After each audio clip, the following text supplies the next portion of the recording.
किस media news के साथ हम लाए हैं एक नई खबर आपके सामने। खबर ये है कि कल बाबा आनंदराम दरबार चक्कर भाटा में कामदा एकादशी कीर्तन जागरण का आयोजन किया गया। कार्यक्रम की शुरुआत श्री राधा जी के 28 नाम के उच्चारण से की गई। एकादशी महत्तम की वर्णना एकादशी वाले भैया श्री बलराम दास जी के मुख द्वारा की गई। साथ ही कीर्तन में उनका साथ गद्दी नशीन साईं कृष्णादास जी एवं सुपुत्र गोविंद कंवरानी ने किया। कल एकादशी कीर्तन का आयोजन बिलासपुर निवासी प्रदीप पंजाबी एवं उनके परिवार द्वारा किया गया, जिसमें बाबा आनंदराम सेवा समिति ने भी सेवा कार्य में सहयोग किया। कार्यक्रम में अयोध्या से आए संत ने भी अपनी उद्बोधन एवं राम संकीर्तन से भी संगत को निहाल किया।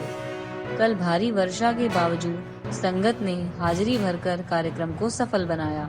कार्यक्रम के अंत में आरती एवं प्रसाद चाय का वितरण किया गया। तो ये थी हमारी खबर। अगर आपको खबर अच्छी लगी तो लाइक, शेयर और सब्सक्राइब करें। बने रहिए हमारे साथ नई नई खबरों में के लिए। जय श्री कृष्ण।